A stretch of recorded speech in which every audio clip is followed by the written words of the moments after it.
Welcome to the third episode of Lessons from the Cockpit. I am your host, Mark Hasera. I'm a retired KC-135 pilot in the United States Air Force. I helped create and instruct at the world's only graduate-level air refueling school, the U.S. Air Force KC-135 Division of the Air Force Weapons School.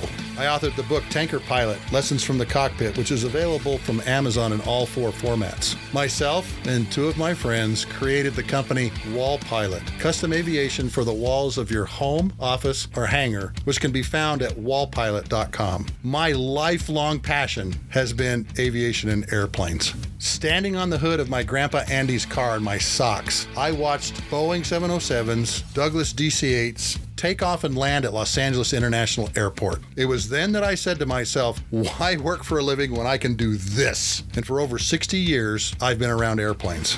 Ask any pilot to define flying, and they're probably going to tell you long periods of boredom interrupted by short intermittent periods of extreme terror. On the Lessons from the Cockpit show, we debrief some of the most fascinating and intriguing pilots, aircrew members, maintainers, and aviation enthusiasts from all over the world. Our show investigates the tactics, techniques, and procedures these aviators created or cultivated during those extreme and extraordinary military, commercial, and private flying operations. This exploration gives our listeners practical advice on how the aviation world works and expands critical thinking skills and expertise in the air and on the ground. Many of these techniques and procedures are being revealed here for the very first time. This past weekend was the 20th anniversary of the attacks on 9/11, and I thought it was a good time to tell you my 9/11 story and how a phone call from one of my wife's friends at 5:50 in the morning caused me to go from fast asleep to full up war in 30 minutes. I'm going to teach you today tanker math and what it takes to keep all of those fighters and command and control airplanes airborne for a 24-hour period, and these numbers are going to astound you. And you have to remember, there were no rules of engagement for bringing down a U.S. airliner over American soil. And over the weekend, I had a very emotional phone call with a good friend of mine who is an F-15 pilot, and I asked him the question, what would be going through your head flying a mission like that on that day? Some of the answers he gave me are going to surprise you, and they made both of us very emotional while we were talking about it. So folks, grab an adult beverage of your choice, sit down, strap in, and let's begin the Lessons from the Cockpit show. In 1998, I received a new assignment, taking me from Scott Air Force Base to Fairchild Air Force Base in Spokane, Washington. And I felt like I was at the top of my game. I was loving life because my job was to create the world's only graduate-level air refueling school, the 509th Weapons School at Fairchild Air Force Base. I had staffed the package for creating this school, where we were going to bed it down, what airspace we were going to use, what the syllabus was probably going to look like. All of those things were in this package that I helped create, which got the school started. I even got to pick the members of the initial cadre that were going to help build this school. And in April of 2001, the colonel I was working for fired me in second in command of that school because he had no confidence in my leadership ability. And he made that very apparent. Officer proficiency rating my OPRs, and now I wasn't going to go anywhere in the Air Force. I was not going to move up. I was not going to become a squadron commander, which is what everybody wants to do, command a squadron. It was gut-wrenching. It hurt me mentally and physically. I was embarrassed in front of my peers, and I didn't know what I was going to do. Where am I going to go? And so I went to be the chief of weapons and tactics in the 92nd Air Refueling Wing. Everything changed in my life with a phone call at 5:50 in the morning. Our son Travis was born on August 16th of 2001. He was only a month old. So we were pretty tired parents, as you can imagine. It was a beautiful Tuesday in Spokane, Washington, but 5:50 in the morning, you're a little tired when you have a 1-month-old in the house. The phone rang and my wife reached over, picked it up, and I could hear her friend Stacy's voice through the phone. "Where's Mark? Where's Mark? Where's Mark?"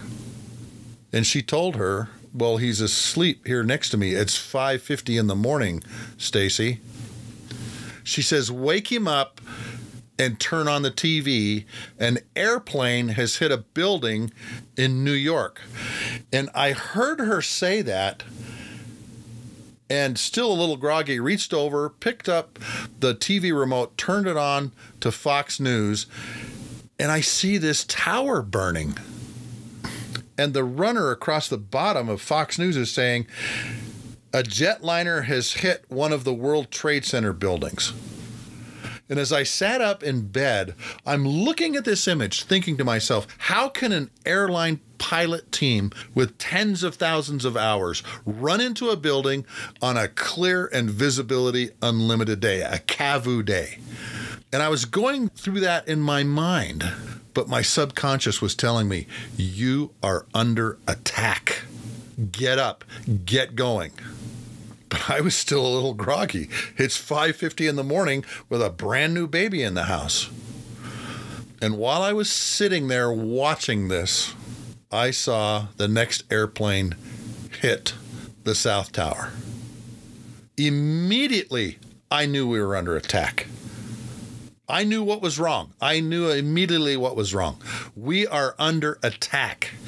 And I shot out of bed, shedding clothes, heading for the shower, because I didn't know when I would be home again. And I didn't want to go to work with messy hair. While I was in the shower, just a few minutes later, my wife came in and said, Colonel Lessel just called. You have been recalled. He wants you to come in now. And I finished up in the shower real quick. My wife had put my boots and a flight suit out, and my kids were on the bed. And as I'm getting dressed in my flight suit and my boots, my kids began crying. There's a building on TV burning, and Dad is getting ready to go to work, and he has a real sense of urgency. What is happening, Dad? Why are you having to go to work with a building burning on TV? And I had to explain to him, kids, America's under attack, and Dad has to go to work. This is what he does. And you can imagine how emotional that was for me, particularly with a 1-month-old in the bed. And I knew then that I would not see much of Travis's childhood for at least 2 to 3 years, maybe longer. I hugged all my kids, told them how much I loved them, kissed my wife, and she asked me the question every wife asks as they watch their military husband go out the door. Silly question, hon. When do you think you're going to be home? As I finished zipping up my flight suit and grabbing a bag, I said, hon, tonight, tomorrow, Friday, I don't know. I love you. I've got to go to work. At the front door, I kissed her one more time, told her how much I loved her, and hopped in the car. And I was breaking the speed limit all the way to the base. And I'll admit that. It took me about 20 minutes to get to the front gate. During that 20 minutes, I was going through all of the mission planning that I had learned while I was at the Tanker Weapons School. And one of the things that we learned while we were there is the amount of gas air campaigns require, particularly when you're flying a no-fly zone over a country. And we call it tanker math. To give you an idea of what I'm thinking in my mind, I already know fighters are airborne, at least over the East Coast, probably the West Coast. What I didn't know is a very good friend of mine from college got a phone call at the same time, 5:50 in the morning, from his wing commander, and he flew F-16s for the Fresno Guard. We had F-15s at Portland. So I'm going through in my mind all of the numbers that I'm going to have in order to be able to keep fighters and probably command and control airplane called an E-3 AWACS, Airborne Warning and Control System, up for 24 hours, 7 days a week, 365 days of the year. And I was doing everything in 1-day slices. An F-15 burns 8,000 pounds of gas an hour at tactical speeds. but 2,000 pounds a minute in afterburner if it's chasing something down. It holds 4,000 pounds per external tank. It holds 3 of these external tanks and holds about 15,500 internally. So burning 2,000 pounds a minute, you can see it's going to go through its gas quickly. The F-16 burns about 3,200 pounds an hour and has 2 external tanks and holds about 9,000 pounds internally. Now I'm thinking, where are the combat air patrols going to be on the West Coast? And I just started going down the coast. Seattle. That's a large population center. Seattle's going to have a combat air patrol or a cap over the top of it. What's the next one south? Portland is the next population center. Okay, what's the next one south? San Francisco. It's going to have a combat air patrol over the top of it. What's the next one? Los Angeles. What's the next one? San Diego. So now I know there's going to be 5 combat air patrols 24/7, 365 over those 5 cities. To keep a 4-ship of F-15 Eagles airborne for 24 hours requires 18 tanker sorties. Each of those 18 tanker sorties is carrying 180,000 pounds of gas. I take off in my KC-135 on one mission with more gas than you will use in your car in 27 years. A typical American family uses about 1,000 to 1,100 gallons of gas a year. You have 18 KC-135 sorties, 180,000 pounds of gas, and you've got 5 cap stations, Seattle, Portland, San Francisco, Los Angeles, San Diego, that I have to keep fighter jets fueled and operating over for the next 24 hours, 7 days a week, 365 days a year. While I'm driving into work, I figured it's going to take 140 tanker sorties a day and about 14 million pounds of gas to keep all of those airplanes in the air. And the E3 Airborne Warning and Control System, the AWACS, needs 80,000 pounds every 5 hours, 24/7, 365. The next time you hear some senator or some congressman or congresswoman say, let's just establish a no-fly zone over this country, I want you to remember these numbers. Because logistically for gas, it's incredible. During the invasion of Iraq in 26 days, Air Force tankers transferred 417,133,000 pounds of gas in 26 days. Now, how do you wrap your head around that? That's a lot of gas. This is how you do it. All of you that are driving right now in a Ford F-150 truck, look around you. That 417,133,000 pounds of gas will allow a Ford F-150 truck to make 2,685 round trips to the moon, or 7 round trips to the sun. Put it another way, that amount of gas will keep a 737 jetliner airborne for 11.9 years. Keep it in the air flying for 11.9 years. We actually ran a Gulf Coast country in the Middle East out of gas during the invasion. The United Arab Emirates was not capable of producing the amount of fuel that 20 KC-10s based at Al Dhafra required to fly their missions in a day. The 20 KC-10s were flying 38 missions a day and using about 1.7 million pounds of gas, if I remember right. We had to bring in a very large super tanker, dock it in Dubai, and we were pumping the gas straight to Al Dhafra to keep Al Dhafra full of gas to operate those 20 KC-10s, 38 missions a day. They take off with 340,000 pounds of gas. The tanker bases that we had on the West Coast were Fairchild. We had about 48 KC-135s there. We had a guard unit at Beale flying E models, not quite as capable gas-wise as the R model, but still a great tanker, don't get me wrong. We had KC-10s at Travis Air Force Base in Napa Valley, California, and then March Air Force Base had 2 tanker squadrons there. We had a guard tanker squadron at Salt Lake City International. All of these planning factors are what's going through my head while I'm going to work. I'm trying to solve the problem while I'm driving to work. By the time I got to the front gate, I had a pretty good idea of what was going to be required. I had been through numerous air defense exercises while I was stationed at Kadena, so I had a pretty good idea of how much gas it was going to take to do all of this. 14 million pounds a day was a pretty good wag on the gas.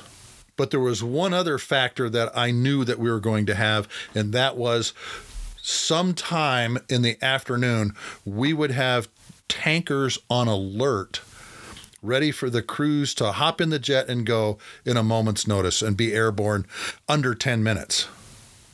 The old Strategic Air Command alert facility at Fairchild Air Force Base hadn't been used in probably a decade, but it was the perfect place to park tankers that were going to be on alert. We actually had somebody from the comm group go out, plug in a phone in the wall to see if the phone system still worked.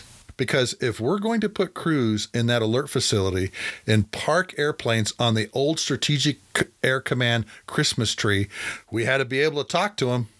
And so we had to go through and look at that facility. But that tasking didn't come down until later in the afternoon.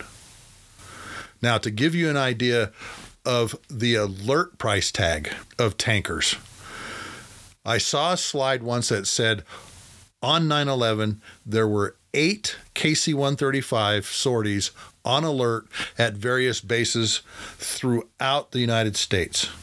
By 4:30 that afternoon, there was 241 KC-135s, KC-10s on alert, ready to fly missions at a moment's notice in case we came under attack again. A lot of those airplanes ended up being launched off of alert and fulfilling the schedule for the air refueling taskings that we were getting, particularly on the West Coast and the East Coast. In our syllabus in the weapons school, we had established a relationship with the Western Air Defense Sector, WADS, which is based at McChord Air Force Base.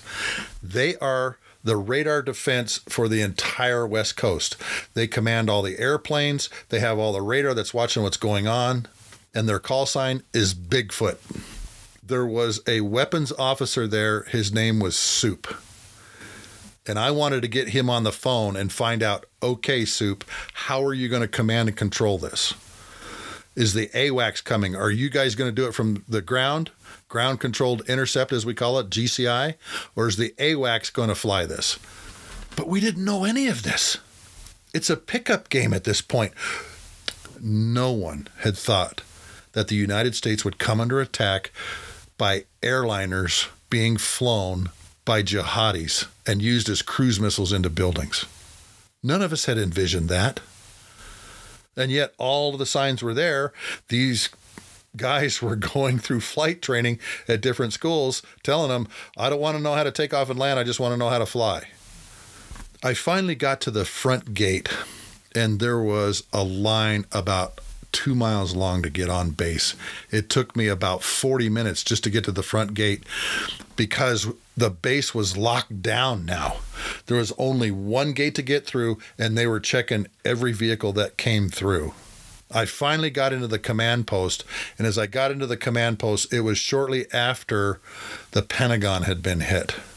And I began talking to all the planners about these things that were going through my head. Fortunately, we had a great scheduler at Fairchild. His call sign is Wybo.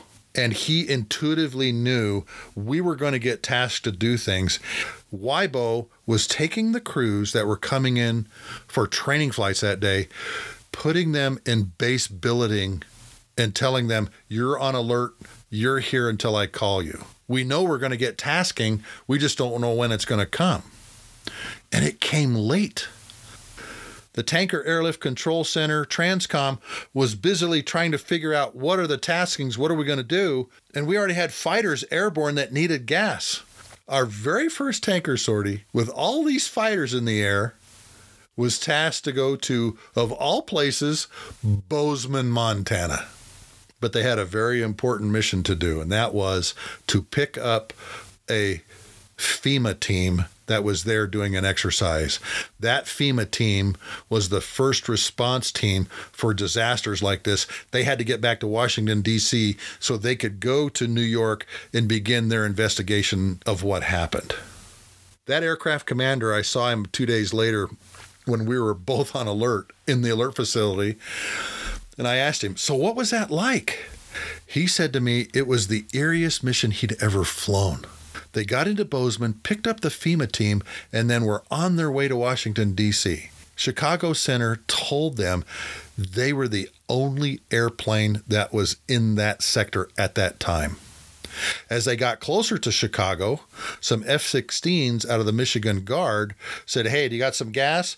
They put the boom down and gave them some gas so that they could continue their mission. And they went on into Washington, D.C. and dropped off the FEMA team. On the way back to Fairchild, they refueled at random some more fighters and then landed back at Fairchild Air Force Base. By the way, random air refueling over the United States is verboten. It's actually in our books that we are not allowed to do random air refueling except for only with scheduled receivers. And now you've got all these airplanes in the air that need gas. And of course, the crews, God bless them, flexed to the situation and did the things that they needed to do. We were literally making things up as we went along. We were doing everything within our regulations, but those regulations were for peacetime, not wartime. Nobody had ever planned to do a no-fly zone over the top of the United States. All of the airline traffic was grounded almost immediately, so nothing was flying except for military aircraft. But still, there was a lot of things that we needed to do. One of the first things I began doing was building an in-flight guide, what we call a smart pack, so that they had something to reference when they were flying these missions.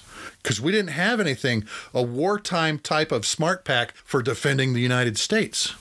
I told you about my friend that got a phone call at the same time I did. And he mentioned to me something very fascinating. At this time, there were no rules of engagement for taking out and shooting down a U.S. airliner over American soil. There was no command and control for it. Who's the approval authority for you to shoot at the airplane? Obviously, that laid with either the Vice President, Dick Cheney, or the President, George W. Bush. But that approval had not passed down to anybody else. So if one of these fighter pilots had to go shoot down an airliner, approval authority was probably going to come from Vice President Cheney, who was in Washington, D.C., or George W. Bush, who was flying on Air Force One, and the NECAP, the National Emergency Command Post, flying out of Offutt. But my good friend that was flying F-16s out of Fresno told me that he and his flight lead were actually working out rules of engagement while they were flying in the air. They were doing this on the fly. Now, understand, these two gentlemen are extremely experienced fighter pilots. And in their F-16 unit, all they do is defense of the United States. My college buddy that was flying with the Fresno Guard in his F-16 was an airline pilot. He might have to shoot down an American airliner over the United States, and it may be one of his buddies. We don't think of that. The emotional issues that you have with, I have to defend the United States, and I may have to kill people to keep from killing people because that airplane's now being used as a cruise missile. Over the weekend, I called a good friend of mine who flies F-15s. He was my boss when we were in Okinawa, Japan. His call sign is Flounder. And I really, really enjoyed talking to him because not only did he fly F-15Cs and F-15Es, but he was a captain at American. So he had both perspectives of not only being a fighter pilot, but also being an airline pilot. During this conversation, I asked him, Flounder, you're an F-15 guy on 9/11. What's going through your head? What are you thinking about the rules of engagement, the commit authority and criteria, all of those things? And he told me, well, first of all, the first thing he said is commit authority is going to come from the executive branch. Either Vice President Cheney or President Bush was going to have to authorize that missile shot. The other thing he told me was, I have this great radar and these great missiles. He told me that obviously the airliner is non-maneuverable target. It is now being used as a cruise missile, and it may be down low, it may be up high, but it's going very fast, like a cruise missile. The F-15 has this great radar and these great missiles. The Advanced Medium Range Air-to-Air Missile, the Sparrow Missile, and then the Heat-Seeking Sidewinder. He says it's no problem to find the airliner, but he said to me, I would wait till the last minute to shoot it, and I would do it over some unpopulated area. And then he got a little emotional. His voice started cracking because he said to me, I have to kill Americans to keep Americans from getting killed. The pilots in the airplane are probably already dead. But he said, Mark, I'm going to have compassion on the passengers. And this is where he got very emotional. He says, I'm going to expend at least 3 missiles to make sure, Mark, that everybody in that airplane is dead.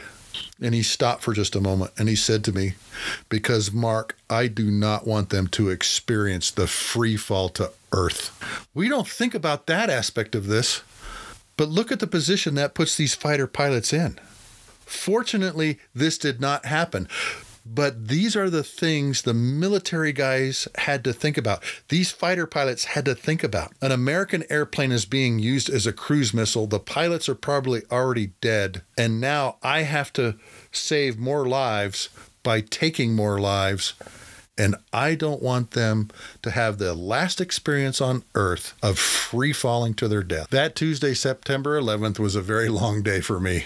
I think I got home that morning about 3 a.m. because Weibo told me, hey, you're going on alert Thursday.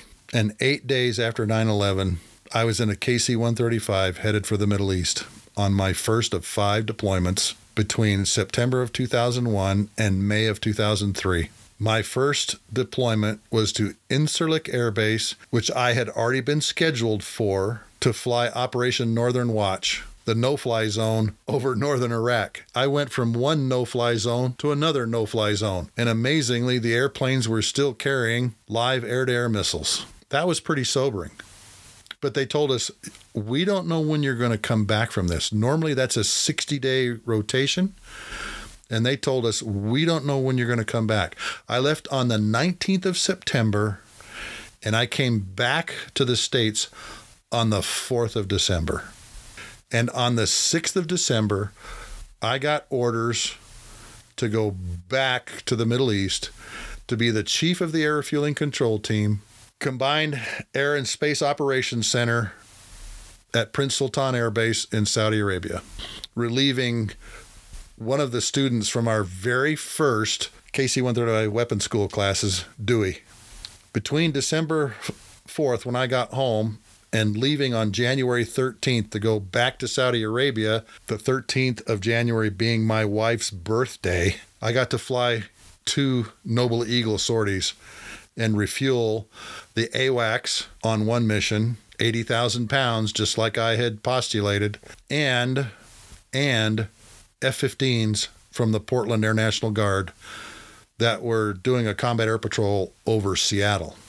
From September 19th through May of 2003, I was home, I think, just under 60 days.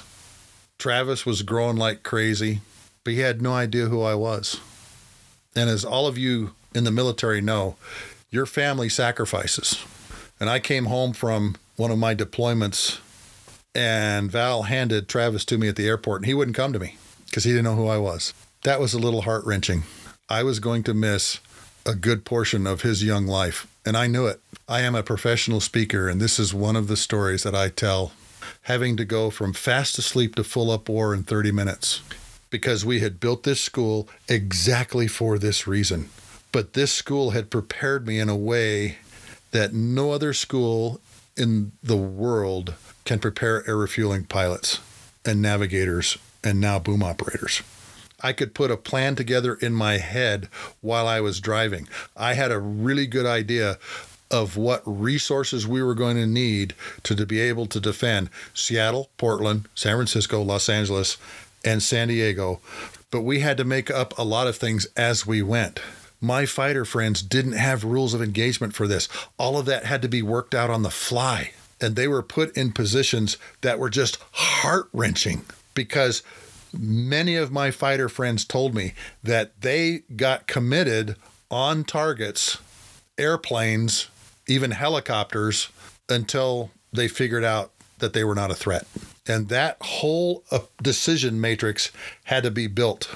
And for a couple days, the approval authority was either the vice president or the president. But sometimes military guys have to make really gut-wrenching decisions that involve a person's life or people's life in the air or on the ground. And I hope we never have to do that again, because I could hear in my friend Flounder's voice the emotional, gut-wrenching mental process he was going through in his head. And here it is 20 years later, and we're both still getting emotional about even thinking about having to do this. That is what we were trained and tasked to do. I'm glad that none of my fighter pilot friends have to live with the guilt of shooting down American citizens in an airliner over the United States, because that would just be too hard to handle. I hope you've really enjoyed this episode of Lessons from the Cockpit. My 9/11 story and learning a little bit about tanker math and rules of engagement and things that fighter pilots have to think through when they're out doing their missions. If you've enjoyed this episode, please share it with your friends and family. You can find all of my episodes on my website at markacera.com. This episode of Lessons from the Cockpit has been sponsored by the book Tanker Pilot, Lessons from the Cockpit, which I authored in 2017. On the next two episodes of Lessons from the Cockpit, I mentioned in the second one, I was going to talk about a sticky note left on my desk that led me to create the biggest exercise in 18-wing history. But I recently had a childhood friend of mine here at the house, and we sat down for 2 hours. My buddy Coma was an F-4 weapons system officer during the Cold War, flying Phantoms out of Osan, Korea, and Clark Air Base in the Philippines. When he left the Air Force, he went to work for Lockheed Martin and was one of the lead systems engineers on the F-22 program. And there are some amazing stories he has, flying Phantoms during the Cold War and creating this incredible jet that we call the F-22 Raptor. So thank you for listening to this episode of Lessons from the Cockpit. Have a great week.